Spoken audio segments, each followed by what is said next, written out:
tardes, estimados televidentes y amigos de la península de Yucatán, de Campeche, de Yucatán y de Quintana Roo.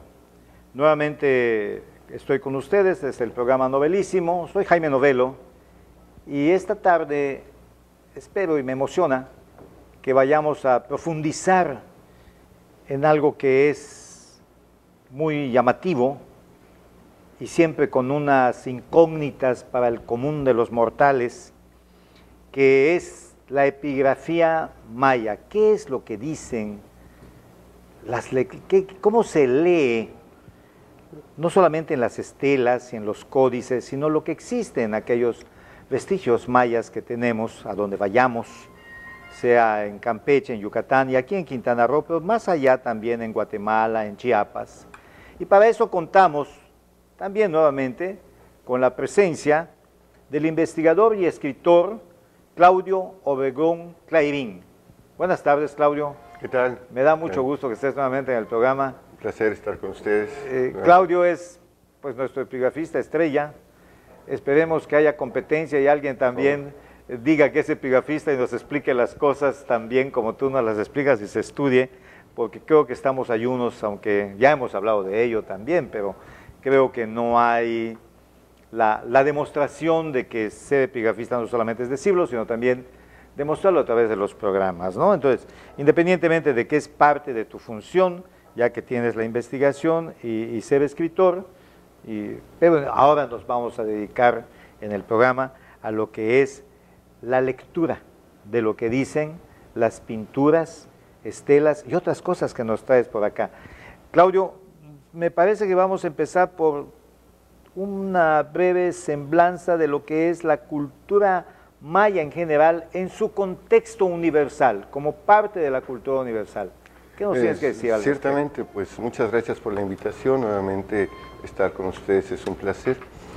Vamos a platicar someramente, de manera general, digamos, dónde se incide la civilización maya respecto al resto de las culturas originales, y después vamos a pasar sobre el particular, que es la epigrafía, el tema que nos atañe el día de hoy, que es, la epigrafía es el arte de descifrar una escritura antigua, que en la mayoría de las veces el idioma se ha perdido, no se habla más, son lenguas muertas. En este sentido, los mayas forman parte de un selecto grupo de civilizaciones que lograron tener un calendario propio, lograron tener también una escritura propia y sobre todas las cosas una cosmogonía propia, que es una manera particular de entender la posición de los seres humanos delante del universo. En ese sentido, los mayas no aparecen de manera, digamos, exponencial así de pronto en la selva, sino que forman parte de un proceso evolutivo muy amplio que inicia con los pueblos zoques y olmeca, que están situados en el Golfo de México y en los estados de Oaxaca y de Chiapas. Estos pueblos heredan a los mayas el conocimiento milenario del calendario tzolquín, un calendario muy interesante porque está basado en 13 meses de 20 días. Curiosamente, hay 13 constelaciones que siguen la eclíptica, que es la línea imaginaria que recorre el Sol, la Luna y los planetas. Estas 13 constelaciones, que serían los 13 signos zodiacales mayas, representan también los 13 cielos que ellos tenían en su cosmogonía. Los seres humanos tenemos 20 dedos, 10 en las manos y 10 en los pies. 13 y 20, que es el número 260, 13 por 20, 260, que es el número sagrado del calendario Tzolk'in, indica que los seres humanos se encontraban ubicados en un condicionamiento celeste, estaban uniendo el cielo con su cuerpo en este calendario. Esto hace original a estos pueblos, a los zoques, a los olmecas y a los mayas que lo heredan. A partir de ahí surge una estructura económica basada en el cultivo del dios del maíz, en la veneración del dios del maíz y el cultivo del maíz, que es la base alimentaria y alimenticia de los pueblos mesoamericanos hasta hoy en día. El maíz entonces será el punto que une a estos pueblos y el dios importante, sustancial de la cultura maya será siempre el dios del maíz. Eso dice también de la Biblia de los mayas, el Popol Vuh, que el hombre fue hecho de maíz. Ciertamente, y la sustancia fundamental del cuerpo era el maíz, pero para que tuviera vida tenía también sangre. Y la sangre es el chulel. es un color rojo, santidad, podríamos traducirlo, y es por ello que las pirámides estaban pintadas de color rojo. Entonces, los mayas en la antigüedad sustentaban su estructura política, económica, en función del cultivo del maíz. Los mayas por eso deformaban su cráneo en forma cónica para reproducir la forma de la mazorca de maíz. Entonces los mayas están situados en un espacio y un tiempo muy particular porque ellos no conocieron, por ejemplo, el uso práctico de los metales, ni tampoco la rueda, y eso les hace tener una tecnología separada del resto de la historia de la humanidad. Sin embargo, comparten los mismos mitos porque todos somos originarios del gélido norte boreal, de donde se originan las culturas primigenias. El conocimiento inicia en el frío y desciende hacia los trópicos, donde el conocimiento chamánico se tropicaliza. Eso le pasa a los mayas. Los mayas heredan este conocimiento boreal y ellos tienen una religión chamánica. Por eso los sacerdotes, los reyes, tenían una unidad con el cosmos. Es importante decir que los reyes mayas se llamaban Ahau. Ahau quiere decir el que habla, el que determina. Chamán, sí, ¿es lo mismo que jmen? Bueno, sí y no, depende. Porque hay distintos tipos de chamanes, hay distintos tipos de jmenes, ¿verdad? Están desde los curanderos hasta los que trascienden la realidad, hasta los que logran llegar a la otredad y vivir en ella. En ese sentido, es curioso también que los puntos cardinales tengan siempre el vocablo kin, salvo el norte. Por ejemplo, el este, donde sale el sol, se llama el kin. El oeste, donde desciende, es el oshkin. Al sur es kankin, que está relacionado con el amarillo. Y el norte se llama shaman, o chamán, que está de color blanco. Los mayas heredan todo un bagaje chamánico de la parte boreal, como les comentaba, y por eso el norte es blanco. En fin, estas culturas antiguas, digamos boreales, dan sentido a todas las culturas agrícolas. Los mayas forman parte de estas culturas agrícolas. Estamos ubicando que sus orígenes, como sus grandes ciudades, están alrededor del año 600 a.C. Pero la incipiente lectura de los jeroglíficos empieza ya desde el año 800 a.C. con los zoques. Muy bien, ahora vamos a ver que la escritura forma parte del poder. Es a través de la palabra como los Ahawof, los señores de la palabra, los reyes, podían gobernar y tener acceso a la otredad. Vamos a ver entonces los primeros textos mayas.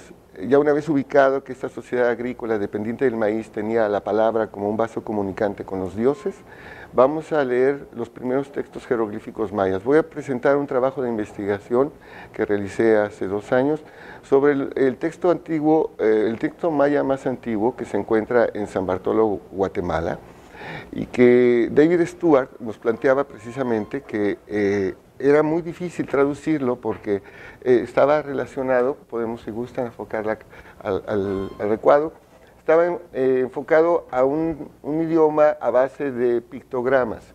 Siendo pictogramas, es muy complejo tener alguna referencia del idioma que se hablaba en aquella época. Si eres tan amable, para los que no somos expertos, ¿qué es un pictograma? Bueno, la escritura maya se compone de ideogramas, pictogramas, que van acompañados, y logogramas, que van acompañados de morfemas, que son pequeños, digamos, sílabas, que se van uniendo y formando palabras.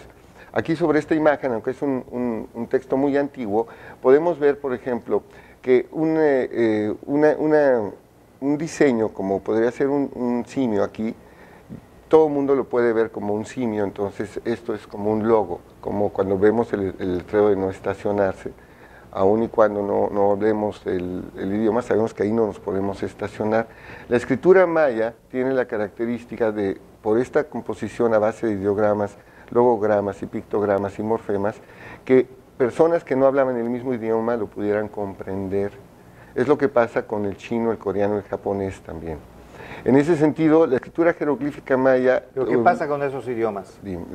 ¿Se pueden leer sin necesidad de que lo hablen igual, ¿no? Exactamente, es decir, por ejemplo, un chino y un japonés pueden ver un texto ambos en chino o en japonés y comprender el sentido de ese texto, aun y cuando entre ellos no se comprendan verbalmente. Es lo mismo que sucedía con la escritura maya, aunque existía un idioma único para todos, que es el cholano occidental. Y entonces ese cholano occidental lo vemos ya en un periodo posterior a estos ideogramas. Este es el texto más antiguo. Para leerlo hay que leerlo en cholano occidental. ¿Dónde está este texto? En San Bartolo, Guatemala. Se encuentra... ¿Dónde está San Bartolo? Más o menos en el norte del Petén, frontera con México, a unos cuantos kilómetros de Conjulich hacia el sur, por Río Azul. ¿Y está labrado o está pintado en algún...? Es un fragmento en estuco que infortunadamente se perdió el espacio donde estaba contextualizado y se descubrió en el corazón mismo de la pirámide. ¿Y cómo puedes determinar que es el más antiguo? Porque justamente se encontró en el corazón de la pirámide, que está datado hacia el año 200 a.C. Los arqueólogos, cuando encuentran las pirámides y hacen dataciones, ubican siempre tiestos de barro o huesos, y se pueden datar también por estilos de cerámica o por el carbono 14-16 o el potasio argón. En este sentido, los restos que estaban alrededor de este fragmento nos dan alrededor del año 200 a.C. Entonces, David Stewart plantea que este jeroglífico representa a Ahau, que es el Señor de la Palabra. Ahora, tengo una propuesta de lectura de la parte del sexto al décimo. Del 1 al quinto es muy complejo, parecen ideogramas chinos. Y de aquí del sexto al décimo tengo esta propuesta de lectura que podría leerse así. Pachan Ahau Kaf, Mut Akbal Ahau Maksh. Y esto se puede traducir: el cielo partido, la tierra sagrada, pájaro nocturno, sagrado Señor de la Palabra, simio. Y así es como se lee y se traduce, pero ya una vez que tú has traducido tienes que hacer la paráfrasis, que es darle un sentido. Y en este sentido, como es un idioma mnemotécnico, digamos, como a base de puros mensajes, que después tú creas una frase. ¿Esa es la mnemotecnia? La mnemotecnia es un elemento iconográfico, un diseño que te permite después recordar todo un discurso. Y en este sentido sucede esto con la escritura maya. Es conceptual, o sea, te dicen cielo partido, tierra sagrada, pájaro akbal, que en realidad no es nocturno, sino sería noche, Señor de la Palabra, simio. Entonces está como telegrafiado, hay que darle un sentido y esa es la paráfrasis, eso es lo más complejo en la escritura jeroglífica maya.